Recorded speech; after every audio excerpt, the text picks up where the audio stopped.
فرزند زہرا یہ حالات برے ہیں۔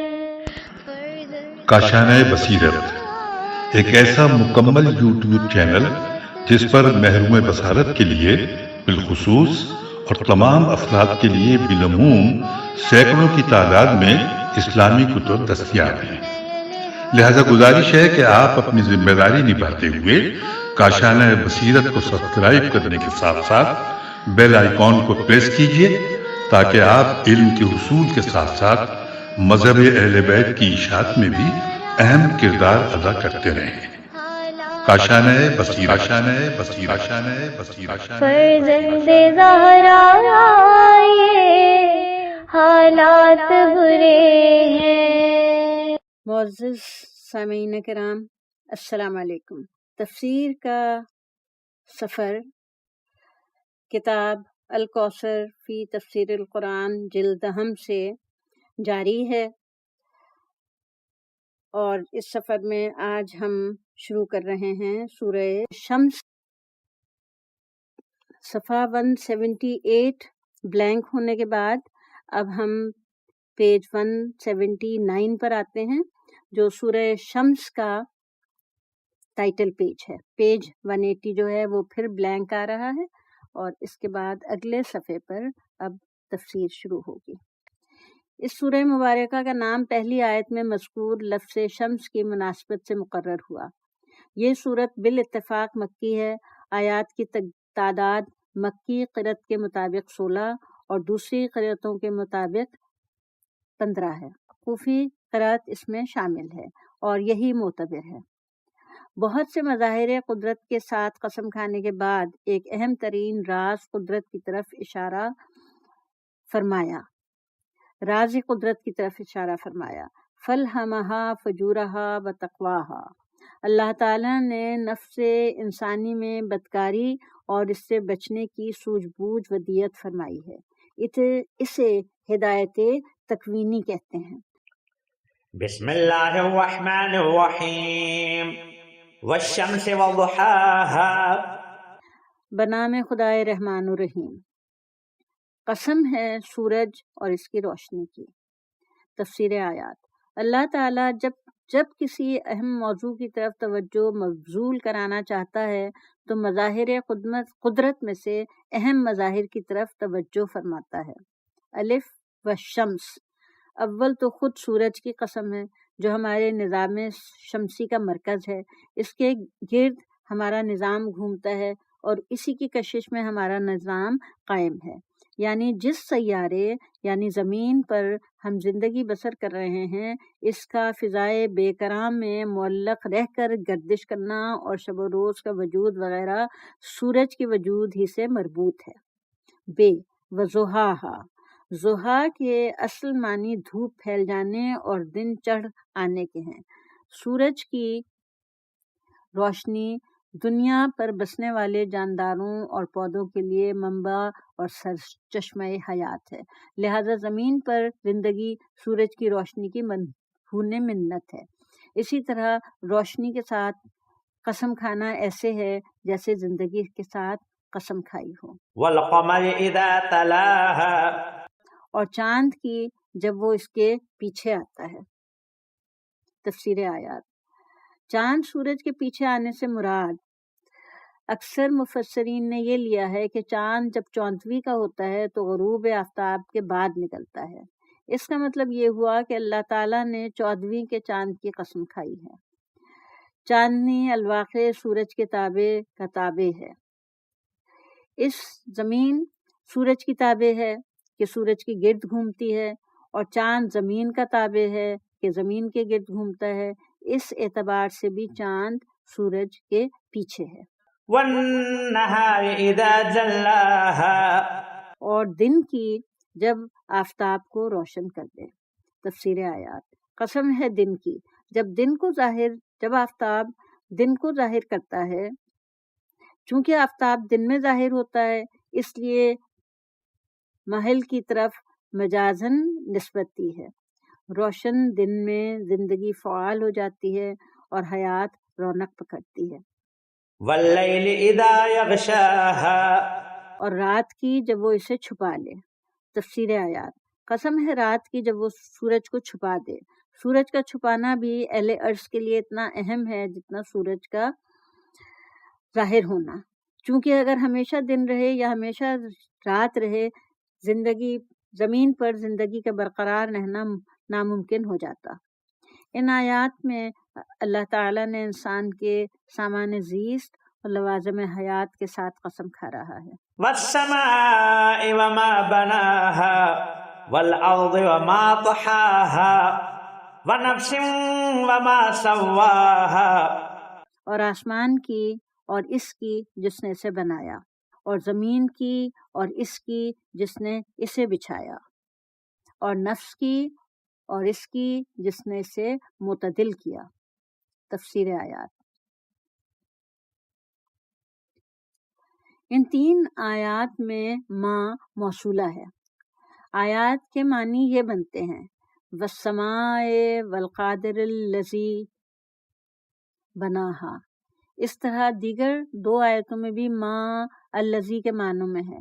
والسماء قسم ہے آسمان کی، آسمان کے ساتھ قسم کو اللہ تعالیٰ نے دوسری جگہ عظیم قرار دیا ہے۔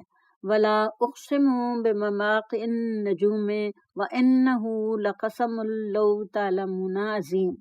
ترجمہ ہے اس آیہ مبارکہ کا، میں قسم کھاتا ہوں ستاروں کے مقامات کی، اگر تم سمجھو تو یہ یقیناً بہت بڑی قسم ہے۔ اور یہ ریفرنس آ رہا ہے سورہ واقعہ کی آیات نمبر 75 اور 76 سے۔ 2، اس زمین کی بھی قسم ہے جس کی پشت پر انسان کو بسایا ہے، پھر اس ذات کی قسم ہے جس نے اس زمین کو زندگی کے لیے ہموار بنایا ہے۔ نمبر 3، نفس انسانی کی قسم اور اس ذات کی جس نے اس نفس کو معتدل بنایا۔ اس موضوع پر تفصیل کے لیے ملاحظہ ہو سورہ انفطار کی آیات نمبر 7 اور 8۔ فَأَلْهَمَهَا فُجُورَهَا وَتَقْوَاهَا، پھر اس نفس کو اس کی بدکاری اور اس سے بچنے کی سمجھ دی۔ تشریح کلمات، الہم، یہ لفظ التہام الشیء سے ماخوذ ہے جس کے معنی کسی چیز کو نگل جانے کے ہیں۔ تفسیر آیات، الہام کسی کے دل میں کوئی بات ڈالنے کو کہتے ہیں۔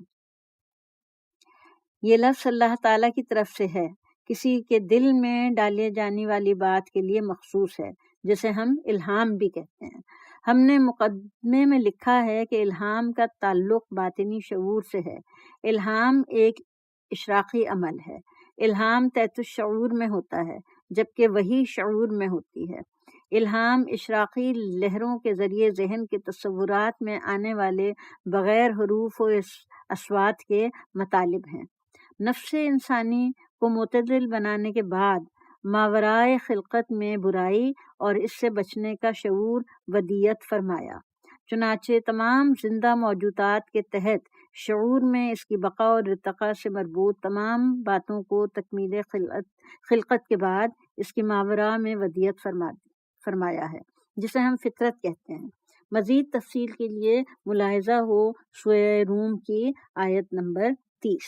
قد افلح من زکاہا، بتحقیق جس نے سے پاک رکھا اور کامیاب ہوا۔ تفسیر آیات، یہ آیت مذکورہ قسموں کا جواب ہے۔